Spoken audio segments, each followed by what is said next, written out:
اور اس لیے کہ آپ کا جو تھوک اندر ہے وہ تھوک جو آپ پانی آ رہا ہے اس کو اندر ہی اندر اگر آپ نکل رہے ہیں تو ایسی صورت میں آپ کے روزے پر کوئی اثر نہیں پڑے گا, روزہ برقرار رہے گا. اور اس سے جو آپ بار بار تھوکتے ہیں, میں نے یہ بھی دیکھا ہے کہ ایک گھن سی محسوس بھی ہوتی ہے. آپ کہیں بھی کھڑے ہیں, بات چیت ہو رہی ہے, بار بار آپ تھوک رہے ہیں تو اس سے دو چیزیں, ایک تو گھن بھی ہوتی ہے, ساتھ ہی ساتھ خود آپ ایک تکلیف میں پڑ رہے ہیں کہ جو تھوک آ رہا ہے بار بار تھوکنے سے آپ کا گلا سوکھ رہا ہے جس سے آپ کو کچھ پریشانی ہوتی ہے. لہٰذا یہ غلط فہمی ہے, روزہ بالکل اس پر کوئی اثر نہیں پڑتا. آپ اپنا تھوک جو اندر ہی اندر نکل رہے ہیں اس سے روزے پر کوئی اثر نہیں پڑے گا, روزہ آپ کا بحال ہے. لہٰذا اس غلط فہمی کی اصلاح کر لیں. جی ناظرین, آپ نے سن لیا کہ اگر آپ روزے دار ہیں اور اگر آپ تھوک نگل رہے ہیں, آپ نے تھوک نگل لیا تو آپ کا اس سے روزہ نہیں ٹوٹے گا.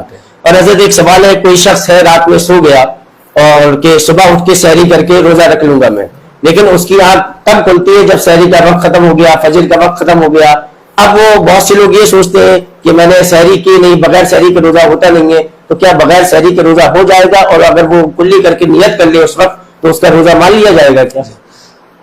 روزے کے درمیان اکثر یہ ایسا ہوتا ہے, تو رمضان شریف میں خاص طور سے کہ رات تک جاگنا ہو جاتا ہے جی, اور اس کے بعد تراویح ہوتی ہے, کچھ لوگ چائے نوشی بھی ہونے لگتی ہے جی, اور اکثر ایسا ہوتا ہے کہ پھر سحری کے ٹائم جاگنا, کبھی کبھی ایسا ہو جاتا ہے نہیں جاگ سکتے ہیں.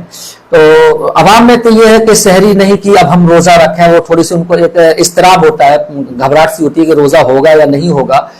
تو اصل میں سحری کرنا یہ رسول اللہ صلی اللہ علیہ وسلم کی پیاری سنت ہے, جس کے متعلق حضور نے ارشاد فرمایا کہ سحری پوری کی پوری برکت ہے, اور اگر سحری کرو اگرچہ پانی کا ایک گھونٹ ہی کیوں نہ ہو, لیکن سحری کرو اس لیے کہ سحری میں اللہ نے برکت رکھی ہے. تو سحری کرنا ایک سنت ہے, لیکن اگر کبھی ایسا اتفاق ہو جائے کہ آپ سحری نہ کر سکیں اور آپ کی نیند نہ کھلے اور اذان فجر کی ہو گئی تب آپ بیدار ہوئے, تو اس میں کوئی گھبرانے کی ضرورت نہیں ہے. اگر آپ اسی ٹائم سے نیت کر لیتے ہیں روزے کی, تو ایسی صورت میں بغیر سحری کے بھی روزہ ہو سکتا ہے. آپ بغیر سحری کے بھی روزہ ہو بھی سکتا ہے, بلکہ رکھنا پڑے گا. رمضان کا روزہ ایسا نہیں ہو سکتا ہے کہ آپ نے سحری نہیں کی تو اب ہم, اس میں آپشن نہیں ہے کہ سحری نہیں ہو تو اب ہم رکھیں کہ نہیں رکھیں, ایسا نہیں ہے, بلکہ آپ کو رکھنا ہی ہوگا. اگرچہ آپ کی سحری نہیں ہوئی ہے لیکن بغیر سحری کے بھی آپ کو روزہ رکھنا ہوگا, اور بغیر سحری کے روزہ بھی وہی روزہ ہے جیسے کہ سحری کا. رہی بات یہ کہ چونکہ آپ نہیں سوئے تو سحری کی جو برکت تھی اس دن کی برکت آپ کو حاصل نہیں ہوئی, لیکن روزہ آپ کا بہرحال ہو جائے گا. حضرت کچھ لوگ اذان فجر تک کھاتے پیتے رہتے ہیں کہ ادھر فجر کی اذان ہوئی, ادھر وہ کھا پی رہے, جب اذان شروع ہوئی فجر کی تب بند کیا, اذان ہو گئی, روزے کا وقت ختم ہو, سحری کا وقت ختم ہو گیا, اب بند کرو, تو یہ کہاں تک صحیح ہے؟ حضرت میں نے گاؤں دیہات میں بھی دیکھا اور خود بچپن کا ہمارا تجربہ رہا ہے کہ اس وقت اتنے زیادہ جو موبائل سسٹم ہے, ہر چیز کا وقت معلوم ہونا, تو اکثر میں نے یہ بھی دیکھا ہے, اور آج بھی بہت ایسا نہیں, اکثر بہت مقامات پر ہے یہ ایسا ہے جہاں علم کی روشنی پھیلی, علماء ہے, مفتیان کرام ہے, وہاں تو ایسا نہیں ہے. لیکن جہاں پر ابھی تک کوئی ایسی علماء کرام نہیں پہنچے, میں نے آج بھی گاؤں دیہات میں کہیں کہیں ایسا ہے کہ جب اذان ہوتی ہے تو وہ سمجھتے ہیں کہ اب جو ہے سحری کا وقت ختم ہوا ہے, جبکہ اذان جو ہو رہی ہے اصل میں وہ اس لیے ہو رہی ہے کہ فجر کا وقت شروع ہو گیا ہے, نماز کا وقت شروع ہوا ہے, اور وہ جو روزے کا جو وقت ہوتا ہے وہ تو صبح صادق پر ختم ہو جاتا ہے. جیسے صبح صادق کوئی روزے کا وقت ختم ہو گیا, صبح صادق کے بہت دیر کے بعد اذان ہوتی ہے, تو اذان تو صبح صادق کے بہت دیر بعد ہوئی اور روزے کا وقت صبح صادق سے پہلے ختم ہو چکا ہے. تو اب اگر کوئی صبح سحری کر رہا ہے اور کرتے کرتے اذان ہو گئی ہے اور اذان کے وقت وہ اگر ختم کر رہا ہے اپنی سحری, تو ایسی صورت میں چونکہ اس کا روزے کا جو وقت تھا, سحری کا وقت تھا, وہ بہت پہلے ختم ہو چکا تھا اور اذان تو خارج ہو چکا تھا اس وقت سے. لہٰذا اگر کوئی اس ٹائم تک کھاتا پیتا ہے تو ایسی صورت میں اس کا روزہ نہیں مانا جائے گا, اس کا روزہ نہیں ہوگا. لہٰذا اس بات کا ناظرین خاص خیال رکھیں اور وقت کو اپنا لکھ لیں, پتہ کر لیں. اور آج کل تو کارڈ کر لیں سب جگہ, تو مطلب جو کارڈ پہ لکھا ہے جو سحری کا وقت ختم ہے اس سے 10 منٹ پہلے, 5 منٹ پہلے ہی آپ چاہیں تو کلا کر کے بالکل تیار رہے تاکہ کسی قسم کا شک و شبہ نہ رہ جائے روزہ آپ کا صحیح ہے کہ نہیں ہے. اور بالکل قطعی طور پر اذان کا انتظار نہ کریں, اذان تو بالکل اس کے بہت بعد میں ہوتی ہے. حضرت ایک آخری سوال ہے کہ عورت اگر حائضہ ہے اور روزے سے عورت ہے اور اسی درمیان اس کو حیض شروع ہو گیا, تو اس کے بارے میں کیا حکم ہے؟ اس کا روزہ رہے گا یا نہیں؟ اکثر ایسا ہوتا ہے کہ مان لیجیے رمضان کا مہینہ اور ایک مہینہ ہے، تو ایک مہینے میں اکثر یہ اتفاق عورت کو ہوتا ہی ہے، خاتون ہماری خواتین کو پڑتا ہے کہ کبھی نہ کبھی اس پورے ماہ کے درمیان کسی نہ کسی کو یہ عارضہ لاحق ہو جاتا ہے اور وہ ماہواری ان کی ہو جاتی ہے. تو ایسی صورت میں شریعت کا حکم ہے کہ اگر عورت روزے سے ہے اور درمیانے روزہ اگر اسے ماہواری آتی ہے، حیض آتا ہے، تو ایسی صورت میں اس کا روزہ ٹوٹ جائے گا جی. اس کی قضا بعد میں کرے گی، قضا اس کی بعد میں کرے گی اور وہ وہاں سے اس کا روزہ وہ نہیں مانا جائے گا، وہ ٹوٹ جائے گا روزہ. ہمارے ناظرین کو کوئی اہم پیغام دینا چاہیں گے اس لائف کے ذریعے آپ؟ میں حضرت کے سامنے تو میں اس لائق نہیں ہوں کہ کوئی، لیکن حضرت کا حکم کے طور پر میں عرض گزار ہوں کہ رمضان کریم کا جو مقدس مہینہ ہے، اس مہینے میں مسلمانوں سے اللہ رب العزت کا یہ مطالبہ ہے کہ وہ اس ماہ ہماری رضا کے لیے اپنی حلال چیزوں کو چھوڑیں. لیکن اکثر دیکھا یہ جاتا ہے کہ رمضان کے مہینے میں بھی کچھ لوگ حلال کو چھوڑنے، حرام چیز چھوڑنے کے لیے تیار نہیں ہوتے ہیں. تو اللہ رب العزت نے روزہ کا میں حضرت جو مقصد تھا میں وہ عرض کر دوں کہ روزے کا مقصد اللہ نے جو ارشاد فرمایا آگے جو آیت تھی لعلکم تتقون، تاکہ تمہارے اندر تقوی ہو، اللہ سے ڈر ہو، خوف ہو. گویا کہ ایک مہینہ میں آپ کو ایک عملی مشق کرائی جا رہی ہے کہ آپ اللہ سے ظاہر میں ہو، باطن میں ہو، اندھیرے میں ہو، اجالے میں ہو، ڈرنے کی ایک پریکٹس آپ کو کرائی جا رہی ہے، ایک مشق کرائی جا رہی ہے. اور وہ اس طور پر کہ مثلا آپ روزے سے ہیں اور کمرے کے اندر ہیں، کوئی نہیں دیکھ رہا ہے آپ کو وہاں کہ آپ وہاں پانی بھی ہے، کھانا بھی ہے، لیکن صرف اس لیے کہ میرے مالک اور میرے مولا نے یہ حلال ہونے کے باوجود ابھی مجھ سے منع کیا ہے تو میں نہیں، بس اللہ نے منع کیا تو حلال ہو، اگر منع کرے گا تو وہ بھی ہم نہیں چھوئیں گے، اور حرام ہو تو وہ بھی نہیں چھوئیں گے. افطار کا دسترخوان لگایا، سب کچھ حاضر ہے، اذان کھا نہیں سکتے ہیں. تو اصل میں یہ ایک عملی مشق آپ کو کرائی جا رہی ہے کہ آپ اس طرح ایک مہینے کی عملی پریکٹس سے یہ ہوگا کہ آپ کے اندر اللہ کا خوف اور اس کی خشیت اور تقوی اندر پیدا ہوگا. تو ناظرین گزارش ہے کہ آپ جو ہے اس ماہ رمضان میں کیا اہتمام بھی کریں، اور خاص طور سے جو آج ایک سب سے بڑی بیماری ہمارے معاشرے میں ہو رہی ہے وہ یہ ہے کہ رمضان کے روزے بھی نہیں رکھتے اور ساتھ ہی ساتھ حضور دھڑلے سے چوراہوں پر کھلے عام کھا رہے ہیں، پی رہے ہیں، کسی کو کوئی پرواہ نہیں ہے کہ اللہ کی طرف سے یہ ایک نافذ کیا گیا ہے. لہذا جو حضرات معذور ہوں، پہلی بات تو جو ہٹے کٹے ہوں اور صحت اللہ نے دی ہے تو وہ روزے رکھیں، کوئی عذر نہ کریں کہ دکان ہے کہ مکان ہے. جو اللہ آپ کو 11 مہینے دیتا ہے وہ اللہ اس مہینے بھی آپ کو دے دے گا. آپ کے روزہ رکھنے سے آپ کا رزق کم نہیں ہوگا. بزرگوں نے لکھا ہے کہ رزق جو ہے وہ آپ کا پہلے سے متعین ہو چکا ہے. جب تک آپ اپنے رزق کا آخری لقمہ تک نہ کھا لیں گے اس وقت تک آپ کی روح نہیں نکلے گی، آپ کو آخری لقمہ تک عطا کر دیا جائے گا. لہٰذا آپ اس کو عذر بنانا یہ نہایت غلط چیز ہے، تصور ہے کہ اللہ تعالیٰ اگر ہم روزہ رکھیں گے دکان پہ کیسے بیٹھیں گے. اللہ رزق دینے والا ہے، وہ رمضان کا جو رزق ہے وہ آپ کو کبھی بھی دے گا، رمضان میں دے گا. لہٰذا آپ سب سے پہلی چیز تو روزہ رکھیں، اور اگر آپ کو کوئی عذر ہو شرعی تو ایسی صورت میں آپ گھر کے اندر چھپ چھپا کر اپنا جو ہے کھانے کا وہ کریں. اور کھلے عام کھانا یہ نہایت ناجائز ہے اور اللہ رب العزت کو نہایت ناپسند ہے. اور میں جاتے جاتے ایک واقعہ عرض کر دوں اس پر کہ یہودی ایک بازار سے مسلمانوں کے گزر رہا تھا تو اس کے بچے نے دکان سے کوئی چیز لی اور ساتھ ہی میں چل کے کھانے لگا. تو اس نے یہودی نے اپنے بچے کو ایک زور سے ایک تماچا رسید کیا تو بچہ رونے لگا. پوچھا کیوں مارا؟ کہا کہ رمضان کا مہینہ ہے اور مسلمانوں کا بازار ہے، ان کا محلہ ہے، ان کا گلی ہے، اور آپ کھلے عام کھا رہے ہیں. تو بولا کہ پاپا آپ بھی تو کھاتے ہیں، آپ بھی تو رمضان میں کھاتے. بولے نہیں، میں احترام کرتا ہوں اور گھر کے اندر کھاتا ہوں. اس کے بعد کہتے ہیں کہ جب اس کا انتقال ہو جاتا ہے تو دیکھنے والے نے خواب میں دیکھا تو جنت میں. تو بڑا تعجب ہوا کہ ایک یہودی ہو کر مطلب مسلمان نہیں، اسلام قبول نہیں کیا اور جنت میں ہے. تو اس سے پوچھا کہ اس کا سبب کیا ہے تو اس نے بتایا. اس وقت یہ راز کھلا کہ اصل میں جب میں نے احترام رمضان میں اپنے بیٹے کو سرزنش کی تھی، اس کو مارا تھا، اللہ کو یہ ادا میری اور رمضان کا احترام اتنا پسند آیا کہ مرنے سے پہلے مجھے کلمہ نصیب ہو گیا اور میں مسلمان ہو کر میں گیا. آقا کا امتی مجھے بنا کے اللہ رب العزت نے. تو ناظرین یہ واقعہ ہمیں یہ بتاتا ہے کہ رمضان کا احترام بھی ہمارے اوپر واجب ہے، لازم ہے. تو ہمیں چاہیے کہ ہم جب ایک یہودی نے رمضان کی احترام کیا تو اس میں اس کو کلمہ ایمان جیسی دولت ملی اور جنت مل گئی. تو جو ایمان مسلمان روزہ اگر رکھیں گے تو ہمیں کیوں جنت؟ اگر ہم احترام کریں گے تو بے شک. اور اس ماہ مبارک میں غریبوں، یتیموں، بیواؤں کا بھی خیال ضرور رکھنا چاہیے. بے شک. تو اس کے حوالے سے بھی کچھ فرمائے. آج کل کچھ فقیر ایسے بھی ہیں، آپ نے دیکھا ہوگا فیس بک واٹس ایپ وغیرہ پہ چل رہے ہیں، وہ محتاج اور مجبور نہیں ہے لیکن بنے ہیں اس ماہ مبارک میں محتاج و مجبور. تو دیکھ کر ہی کوئی غریب فقیر مسکین فقراء جو ہوتے ہیں اس میں اصل میں ہوتا ہے کہ آپ سب سے پہلا جو حال ہے وہ آپ کے پاس پڑوس کا ہے. اور پاس پڑوس میں کوئی دھوکہ نہیں دے سکتا. سب کو معلوم ہوتا ہے کہ کوئی محتاج ہے کہ نہیں ہے، بیوائیں ہیں. ہمارے بھی میں نے بھی اپنا ہمارے پاس پڑوس میں مل جاتی ہیں.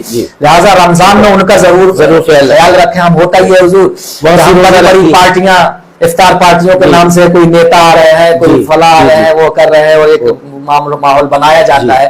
لیکن اسی بستی میں اسی محلے میں کچھ غربا ایسے بھی کچھ نہیں ہے، پتہ چلے یہاں پر کھانا برباد بھی ہو گیا. اور ان کے نام پر اس چیز کا خیال رکھیں کہ رمضان شریف میں ناظرین غریبوں کا خاص خیال رکھیں. غریبوں کا خیال رکھنا یہ رسول اللہ کو بہت پسند ہے. بہت بہت شکریہ آپ تشریف لائے. ناظرین اب آپ سے اجازت چاہیں گے. السلام علیکم ورحمۃ اللہ تعالی وبرکاتہ.